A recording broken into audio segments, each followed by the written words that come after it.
tí ọ̀nà bá ṣí sílẹ̀ fún Pasuma láti gba B, Pasuma máa ń prefer kan tó sẹ́yìn A tí Wasiu gba. Tẹ́ bá rí ìgbà kan relationship kékeré fẹ́ wà láàrin Pasuma àti Davido. Because mo rántí party kan live kan tó yẹ pé àwọn méjì jọ jókòó. Tẹ́ bá rí bí Davido yìí ń ṣe lẹ́gbẹ̀ẹ́ Pasuma, ẹ máa rò pé Pasuma ló bí i. Táwọn méjì jọ ń jó tó ń forí kọ. Ẹni tó bá rántí show yẹn, mi ò rántí show yẹn, bóyá Ayéfẹ́lẹ́ àbí nǹkan ló ń ṣe party ńgbà yẹn, mi ò lè rántí. Tí Davido ń forí kọ Pasuma láyà, bá táwọn méjì jọ ń jó style ijó kan tó ń forí kan Pasuma láyà, but Pasuma òun kì í build lórí relationship. Ìgbà tán ti rí lẹ́rù pé Davido ṣe pé Wasiu Ayinde fún wedding wọn, ẹ gba àkọ́ tí mo sọ. Davido mọ̀ pọ̀ ó súnmọ́ Wizkid ní ilẹ̀ Yorùbá lórí ọmọ ọba Akilẹ̀ Ìjẹ̀bú. Kudos to him. Classical Fuji. Tẹ́ bá ti ẹ̀rọ àwọn tó wá síbẹ̀ náà, àwọn ìyàwó governors, ìyàwó president, even ìyàwó president outside Nigeria, àwọn tó wá síbẹ̀ àwọn èèyàn jàǹkànjàǹkàn, àwọn èèyàn pàtàkì. Tẹ́ bá rí nǹkan táyìndé ń kọ́, tẹ́ bá rí space nígbà tí wọ́n gorí stage gan tó fẹ́ wá jó, tẹ́ bá rí space tí Wasiu Ayinde fún àwọn tí ó gorí stage wa, àwọn ọ̀rẹ́ alájà ànàmọ́ ọkọ̀ya ni o, gbogbo wọn. Tẹ́ bá rí space tó fún wọn, àwọn ìyàwó àwọn ẹni ńlá, àwọn ìyàwó èèyàn jàǹkànjàǹkàn, tẹ́ bá rí space tó fún wọn, kò sí ní tó súnmọ́ rárá nù wọn. Space tó wà dáhùn band boys ẹ̀ fún wọn. Especially mi ò mọ ẹ tó ń ta keyboard lẹ́yìn Ayinde Wasiu. Iṣẹ́ ni bọ̀bọ́ yẹn ń ṣe. Ẹ tó ń tẹ keyboard lẹ́yìn Ayinde Wasiu, iṣẹ́ ni ẹni yẹn ń ṣe. Tẹ́ bá rí nǹkan tó ń tẹ̀, tẹ́ bá rí bassline tí bọ̀bọ́ yẹn ń tẹ̀, àti ẹ tó ń blow sax lẹ́yìn wọn yẹn, gbogbo àwọn band boys wọn generally nǹkan yàtọ̀ sí nǹkan o. Tọ́tẹ̀ bá wà bẹ́ẹ̀ ká mú tọ́tẹ̀ kúrò, ká mú tìjà kúrò. Kò sẹ́ni tó súnmọ́ Wasiu Ayinde onídìíṣẹ́ Fuji o.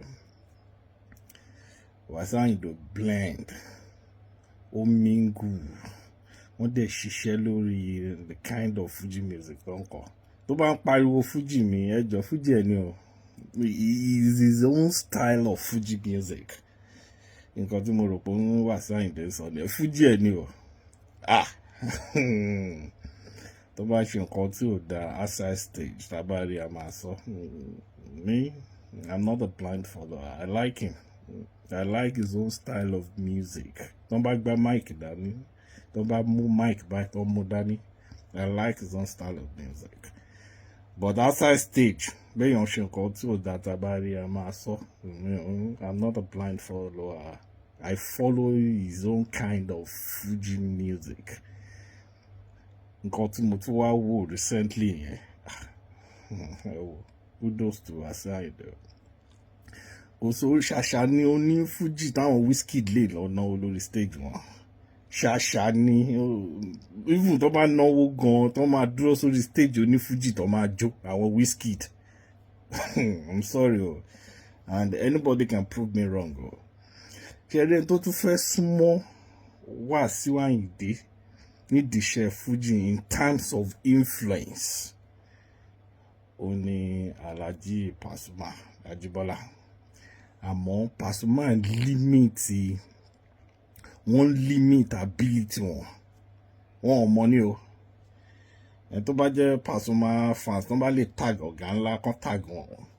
Pasuma limit ara wọn sábẹ́ Wasiu Ayinde. Let me give you an instance. Mi ò sọ pé respect nǹkan kan bẹ́ẹ̀ yẹn o. Bó ṣe ń pọ́n Wasiu Ayinde lé fine ó dá o nílẹ̀ Yorùbá. Ẹni tó bá jù yàn lọ, aṣíwájú èèyàn kéèyàn pọ̀ lé ó dá o. But ìdí tí mo ṣe ní wọ́n limit ara wọn ni pé wọn kì í mingle dáadáa. Òótọ́ máa ń gbé àwọn ọmọ kéékèèké sókè, àwọn upcoming pé nǹkan kan bẹ́ẹ̀. But in terms of àwọn ẹni bí ẹni èèyàn bí èèyàn, Pasuma ò mingle dáadáa o. Tí Wasiu bá gba A, tí ọ̀nà bá ṣí sílẹ̀ fún Pasuma láti gba B, Pasuma máa ń prefer kan tó sẹ́yìn A tí Wasiu gba yẹn o.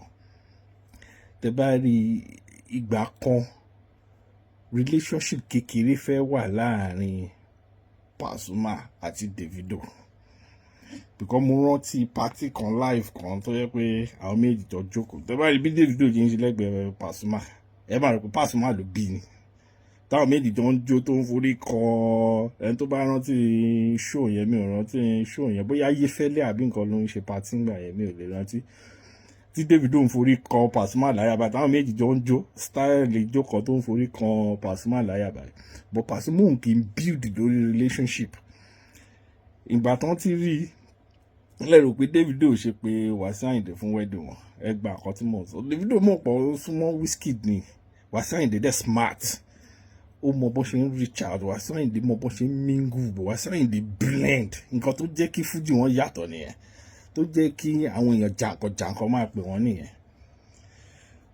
Bí Wasiu Ayinde ṣe súnmọ́ Wizkid, opportunity náà ni kí Pasuma kan build lórí relationship àwọn àti Davido. Ṣé rí àwọn Davido àwọn Wizkid level táwọn yẹn tún wà ó yàtọ̀ o.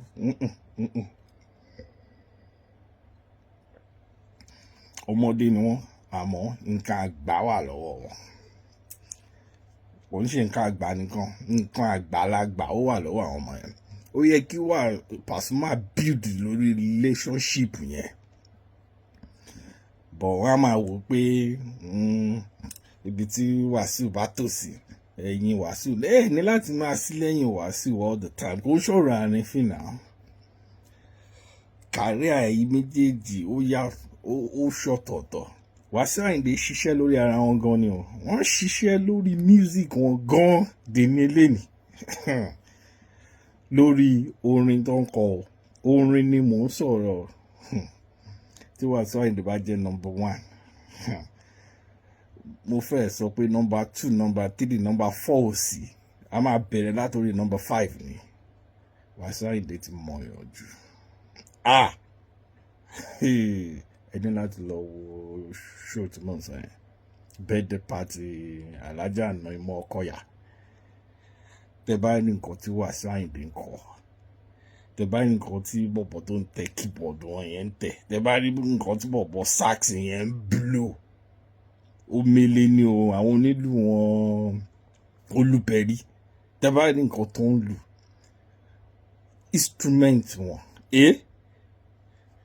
ẹ máa gbọ́ keyboard lọ́tọ̀, ẹ máa gbọ́ sax lọ́tọ̀, ẹ máa gbọ́ omele, ẹ máa gbọ́ lù lọ́tọ̀, everything was separated. Èèyàn lè máa make call lọ́wọ́ tí ìlú yìí ò ní disturb èèyàn téèyàn bá wà lójú agbo Wasiu Ayinde yẹn. Iṣẹ́ láyìndé ṣe kudos. Ẹ̀yin yòókù náà, everybody ń try ní the shell, àwọn Fuji artist, but everybody ní láti blend. Kò sẹ́lẹ̀mí Ayinde o. Nǹkan tí mo wò yẹn, please, ẹ jọ̀ọ́ ẹ lọ wò. Tẹ́ bá rí àwọn èèyàn tó wà ń bẹ̀, àwọn tó ń fi gold 200 million 300 million sọ́run, tẹ́ bá rí àwọn ìyàwó olówó tó wà ń bẹ̀, tẹ́ bá rí àwọn alágbára tó wà ń bẹ̀, Wasiu Ayinde dey satisfy everybody, every one of them. Iba Ayinde, kudos to you.